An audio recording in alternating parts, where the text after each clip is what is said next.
We know she couldn't have done anything that she's accused of. So without a doubt, we stand by her.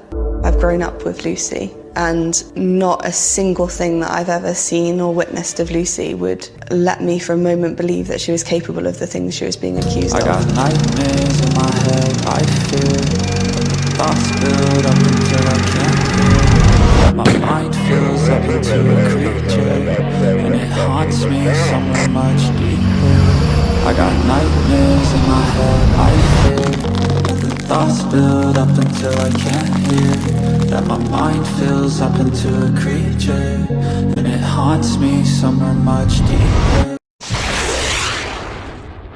Hello and welcome to True Crime Rocket Science, the most authentic voice in true crime.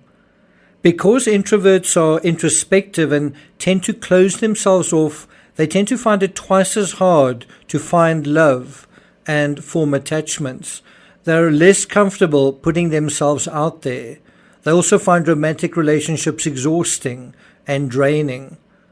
What we know about Lucy Letby suggests we may be dealing with an introvert. We know she's withdrawn. We know from her text that she seems to be struggling with insecurity.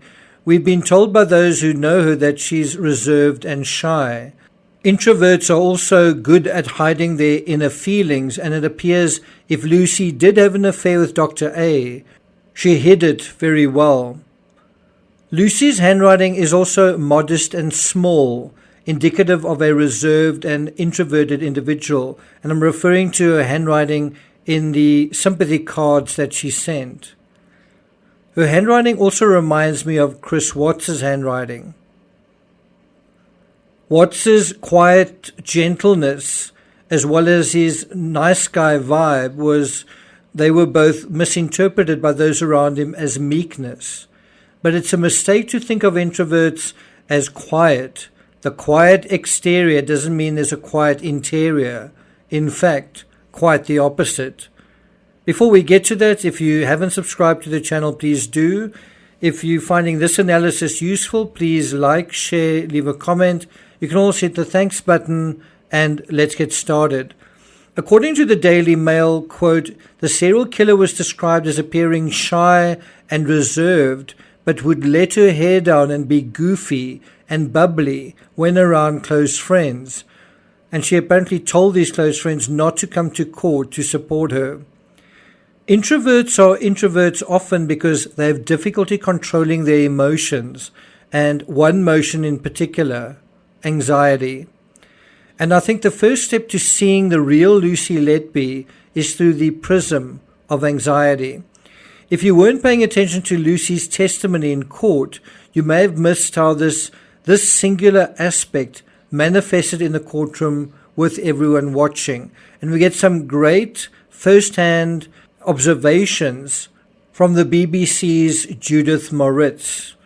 Judith writes, Letby came across as well-spoken and unflustered, thoughtful and cooperative. And this is obviously when she was giving testimony. But I started to detect certain phrases she had on repeat. When asked about the Facebook searches she made for the baby's parents, Lucy replied, that was a normal pattern of behavior for me. And when she was asked about taking nursing documents home with her and storing them, she said the same thing. That was a normal pattern of behavior for me. According to this reporter taking notes, it sounded rehearsed. After 5 days of relatively tame questioning from her own barrister, the prosecutor, Nick Johnson, bore down on Lucy. The easy ride was over. According to the BBC, what followed was the court at its most compelling. At first, Lucy coped well. Lucy clearly felt equal to her interrogator, and Lucy's knowledge of neonatal medicine was obvious. Sometimes it veered on cocky.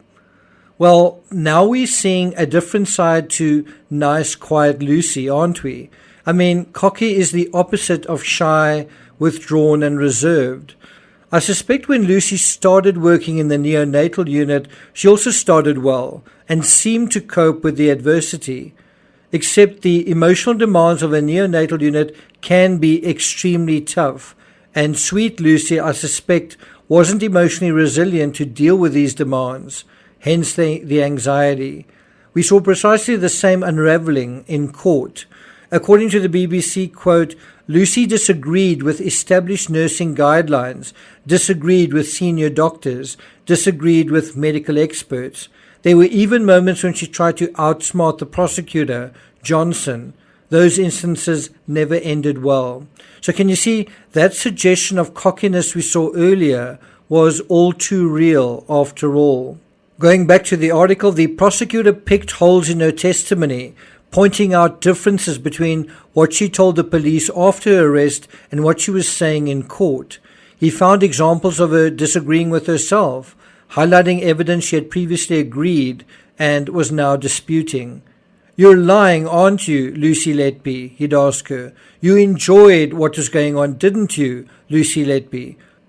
No, she'd answer meekly. It was clear he was getting to her. The defendant's delivery started to change. She became staccato and monosyllabic. Her voice level dropped to a whisper, and even though it was just a few meters away, it was becoming harder and harder to hear her. And all of these are signs of an introvert. This is the introvert defaulting to her default settings, which is to be withdrawn and insecure. And then, for the first time, Lucy asked to stop. The prosecutor had been asking her about each baby in the order they appeared on the charge sheet. We were only at 4 babies in, and I remember wondering how on earth she was going to manage to get through the remaining 13. Now, we can see, like other loners, introverts and outcasts, their fallback position is to be smarter than everyone else, to one way that they sort of feel superior, where they feel better about themselves, is to imagine that they are the smartest person in the room. We certainly see that with Huerman.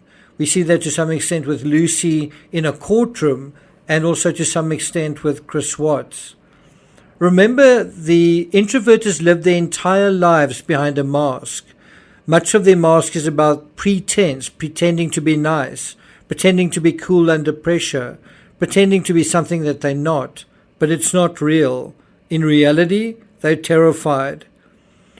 You may remember in an earlier analysis we said it comes from her parents, but then she makes it worse. How does she make it worse? Well, someone who has a very limited knowledge of the world and of love chooses to work in a very anal environment at night with babies that she can't form real relationships with, can't really even talk to. She learns to respond to her environment in the same very narrow, negative, self-limiting ways. Default settings of control she's known her whole life, since she was a child. In a very real sense, the killing of a baby is about a weak person making a weak effort at regaining control of themselves. In Lucy's case, the overwhelm she felt at work could be alleviated if she pulled the trigger for when babies experienced distress or suffered collapses. And each time she did, there was a sense of catharsis and transcendence in governing over this infant-parent dynamic.